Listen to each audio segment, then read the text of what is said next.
I'm going to say this with extreme emphasis. Do not do what I'm doing.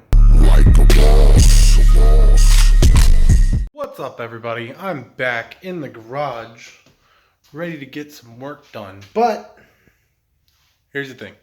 So it happened again, and my garage is a mess. Also, I'm missing tools, and that's because I took a lot of my tools out, put them in this plastic bin, so I could do some work on people's cars outside of my house, like away from my house. And now I can't find all of my tools. I'm hoping they're in my cars, my wife's car and my car and my old car. I know some of them are in here, but those aren't missing. But yeah, so for the first portion of this video, I'm gonna be cleaning the shop again. So let's get to that.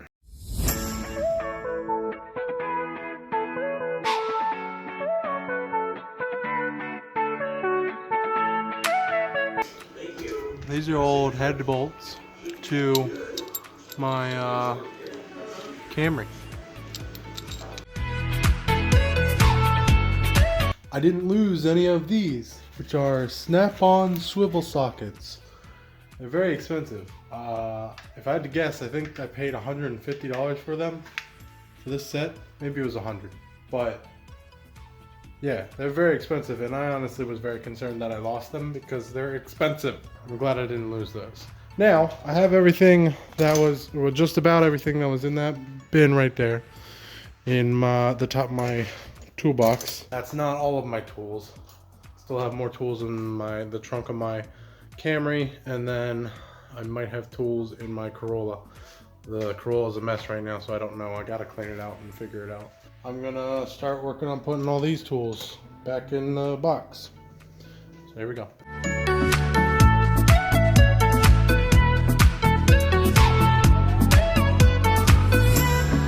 Guess which socket I'm missing.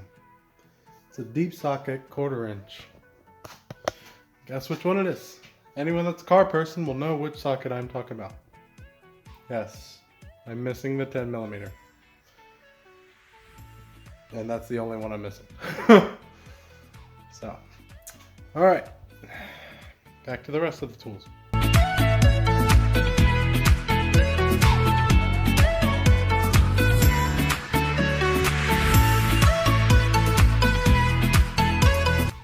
Alright, so it's getting late. I got most of the tools out. I just have these screwdrivers. I'm honestly not sure where I'm going to put them, because I don't really have any room in my box for them, and I don't like putting them down on the sides because then they're very hard to get to.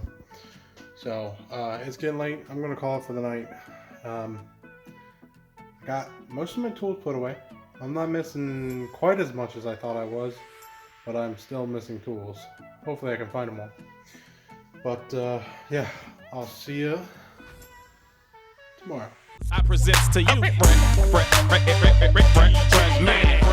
back. Today we're gonna keep working on cleaning up the garage, and hopefully we'll get to film something else other than cleaning pretty soon. This whole video is not gonna be just me cleaning, but yeah, we'll work on cleaning up the rest of the garage.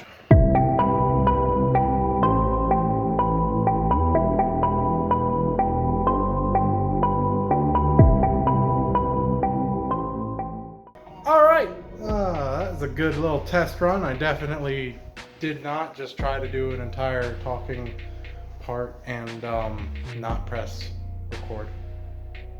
So anyways, I'm not going to be able to do the sound editing material on the inside of my car because I lent my air hose to a friend, and I don't know when I'm going to get it back because right now I can't really leave my house. I don't really want to out of safety concerns thanks to this little virus that's going around. But with that, I'm going to work on removing the gas tank out of this car if I can. Do it without removing the subframe. If I can't do it without removing the subframe, then I will look into removing the subframe.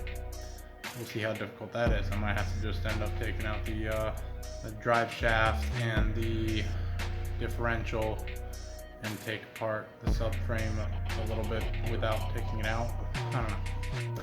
We'll see. So, but before I do that, I'm gonna actually take this exhaust that was on my 240, unbolt it. It's in a couple pieces, so it's a little bit smaller and can be put over on the shelves over here.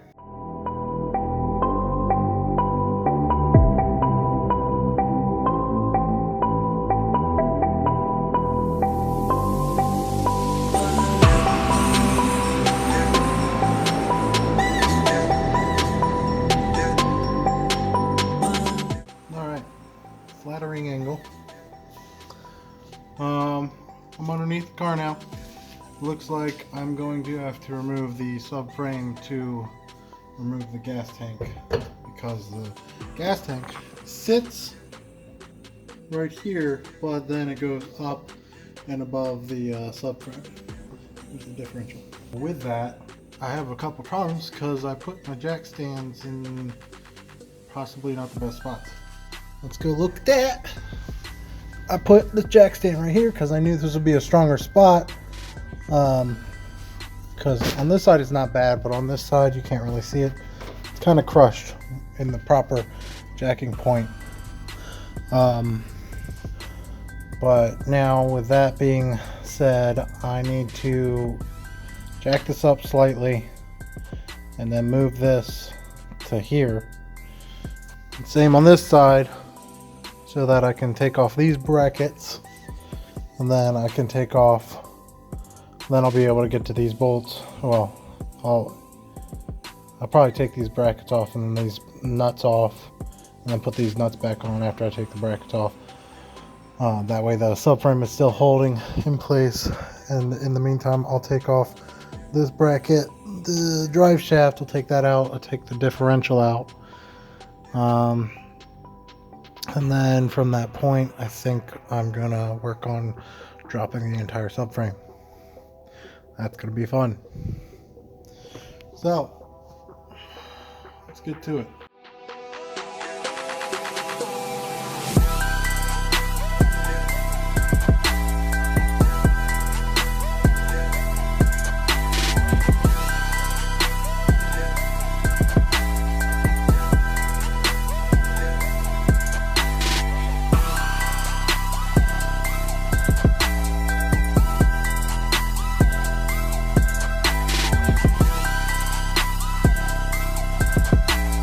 Alright, I look like crap.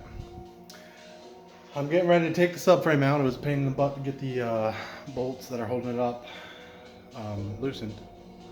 I took out 2 of them. It's now hanging on to the last 2, the back 2, honestly. I'm going to say this with extreme emphasis. Do not do what I'm doing. This is extremely dumb and it's extremely dangerous. The only reason I'm doing it is because I have no other option, and honestly I wouldn't do this if I had a lift.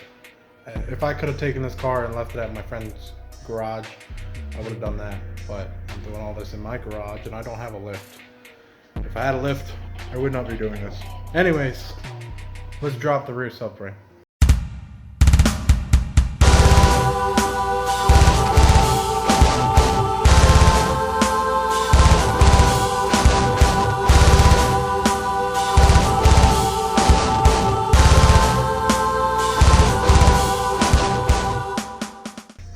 So that was intense to say the least, but I got it down for the most part. Still not on the ground. Still not on the ground, but I got the emergency brake cables that I got to take off, and the reason why I didn't do it beforehand was because I wasn't 100% sure how I wanted to do it. I'm not going to use them again, and I wasn't sure if I wanted to cut them, but I don't think it would be very easy to cut them. So what I'm going to do is I'm going to unbolt them from right there on the frame. Then that's going to allow this to drop down even more. And once I get this dropped down even more, I'm probably going to disconnect them from the calipers. So let's get to it. Well, it's out. Sitting right there. That was intense. I recommend you don't do that the way I did it. But I did it, and I didn't get hurt. So we're good. With that and my extremely dirty face, I'm gonna call this video done. I think that's enough for this video. On the next one, I'll work on taking out the gas tank and taking out other little bits I can get out. So I appreciate you guys watching. I hope you enjoyed it. If you could do me a huge favor and make sure you press the like button and subscribe and press that bell, that would really help me out. Help the channel grow so more people can watch and see what's going on. But yeah, this is my journey to turn the 240 into a time attack car. I'll catch you on the next one. Thanks.